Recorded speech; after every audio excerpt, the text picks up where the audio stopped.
बच्चों, आज मैं आप लोगों को कक्षा 5 में चैप्टर 2 को पढ़ाने आई हूँ। जैसा कि आप सब जानते हैं, चैप्टर 2 में है फसलों का त्योहार। फसलों का त्योहार हमारे देश में विभिन्न प्रांतों में अलग अलग तरीके से मनाया जाता है। अच्छा बच्चों, आप जानते हो कि भारत में विभिन्न राज्य हैं और यहाँ भारत में हम कहते हैं ना, अनेकता में एकता हमारे देश की विशेषता। मतलब भारत जो है विविधताओं से भरा हुआ देश है। हर अलग राज्य की यहाँ विभिन्न धर्मों, जातियों, संप्रदायों, भाषा भाषी के लोग रहते हैं। उसके बाद भी हम सभी एक साथ मिलकर रहते हैं।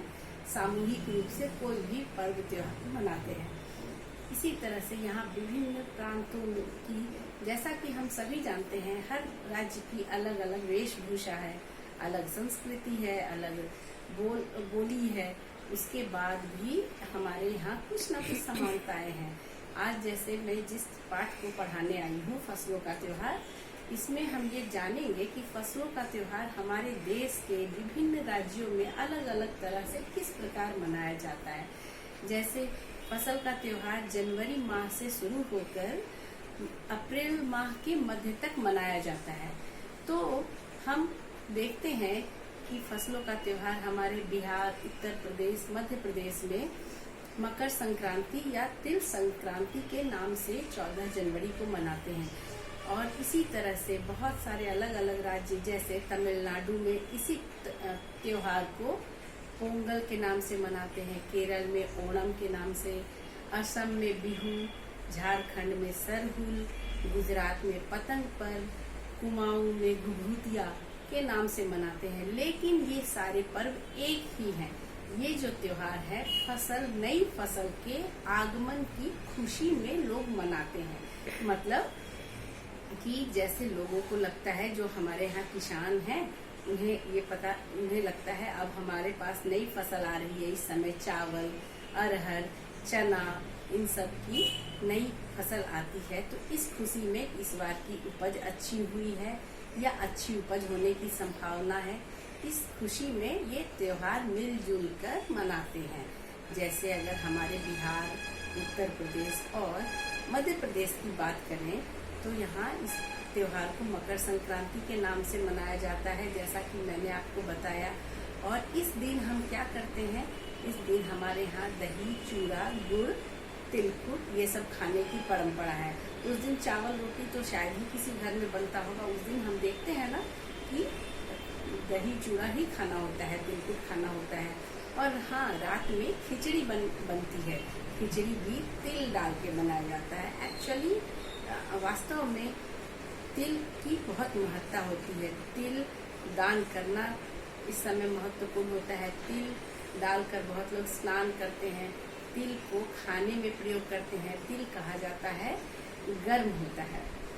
तो तिल की महत्ता बहुत होती है।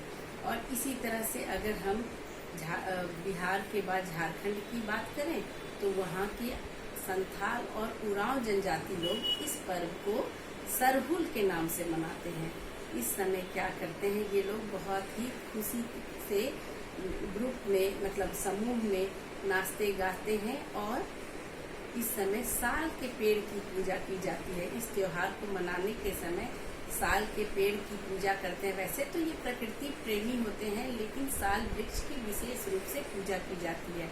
उसके बाद ये रात भर एक दूसरे के साथ सारे स्त्री पुरुष ढोल मंजीरे बजाते हैं और रात भर इन लोग का नाच गायन चलता रहता है। अगले दिन ये चंदा मांगने के लिए एक दूसरे के घर जाते हैं, लेकिन चंदे में ये रुपया पैसा नहीं मांगते हैं। ये चंदे के रूप में गुड़, चावल, मिश्री और मुर्गा मांगते हैं और फिर सामूहिक रूप से इसको बनाते हैं और खाते हैं। अगले दिन ये लोग अपने कानों में सरई का फूल पहनते हैं। इस तरह से सरहुल 3 दिन का त्योहार मनाया जाता है झारखंड में। और इसी समय से कहा जाता है कि वसंत ऋतु की शुरुआत मानी जाती है, वसंत ऋतु का आगमन होता है। अगर हम तमिलनाडु की बात करें तो तमिलनाडु में इस पर्व को पोंगल के नाम से मनाते हैं। पोंगल के नाम से क्यों मनाते हैं, वहाँ ये मान्यता है कि चावल, गुड़ और दूध को एक मिट्टी के मटके में डालकर उस मटके के चारों ओर बाहर की ओर साबुत हल्दी की गांठें, आपने देखी है ना, साबुत हल्दी की गांठें इतनी बड़ी बड़ी होती हैं, उस साबुत हल्दी की गांठों को मटके के चारों ओर बांध दिया जाता है और उसके बाद वो उसे धूप में रख दिया जाता है। मान्यता यह है कि जैसे ही दोपहर की धूप की गर्मी से उस दूध में उफान आता है तो तमिलनाडु के लोग इसे बोलते हैं पोंगला पोंगल, पोंगला पोंगल। इसका मतलब है कि दूध में उफान आ गया या खिचड़ी में उफान आ गया। ठीक है, ऐसा यहाँ मनाया जाता है।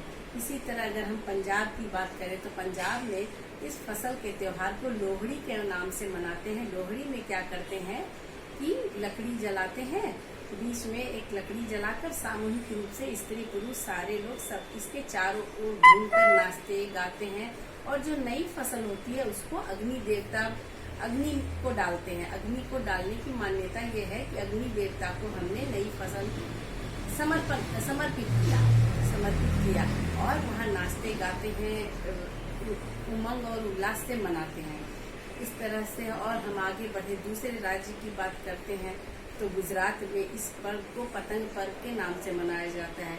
गुजरात में चाहे किसी भी धर्म, जाति, भाषा, संप्रदाय के लोग हों, वो इस पर्व को बहुत ही उल्लास से मनाते हैं। इस दिन पतंग उड़ाने की परंपरा है और वहाँ पूरा आकाश पतंग से ही ढक जाता है। हम उत्तराखंड की अगर बात करते हैं तो उत्तराखंड में कुमाऊं जगह में इस पर्व को हम लोग भुगुतिया के नाम से जानते हैं। उस दिन आटे और गुड़ को मिलाकर एक पकवान बनाया जाता है। उस पकवान को बच्चे क्या करते हैं, धागे में पिरोकर और पक्षियों को अगले दिन खिलाते हैं। और वहाँ एक लोकगीत बहुत ही फेमस है, प्रसिद्ध है, वो गाते हैं। और मान्यता है कि अगर जैसे बहुत जब ठंड होती है तो पक्षी पहाड़ों से चले जाते हैं, तो अगर इस पकवान को तोड़ तोड़ के खिलाते हैं और गीत गाते हैं तो ये पक्षी वापस आ जाते हैं। मान्यता यह भी है कि इन पकवानों को पक्षियों को खिलाने से उनकी जो इच्छा होती है, कामना होती है, वो पूरी होती है। इस तरह से फसलों का त्योहार अलग अलग राज्यों में अलग अलग रूप में मनाया जाता है, जो कि इस पाठ में हमें दिया गया है। आप लोग अगर इस पाठ को पढ़ोगे तो ये काफी दिलचस्प होगा जानना कि हमारे देश में कितने तरह की संस्कृतियों के बीच लोग अपने अपने त्योहार को मनाते हैं और अपनी अपनी संस्कृति को सहेज कर रखे हुए हैं। यहाँ इस दिन गंगा में स्नान करने का भी विशेष महत्व है। चाहे कितनी भी ठंड हो, लोग कहेंगे कि एक डुबकी तो गंगा में लगानी ही है। तिल दान करना, तिल डाल कर नहाना और तिल खाने की परंपरा है। इस तरह से ये फसलों का त्योहार बहुत ही दिलचस्प है। मैं आशा करती हूँ बच्चों कि आप लोग इस पाठ को अवश्य पढ़ेंगे। आपके लिए यह जानना बहुत आवश्यक है कि यह पाठ, इस पाठ में अलग अलग राज्यों में किस तरह से दिया गया है। ओके।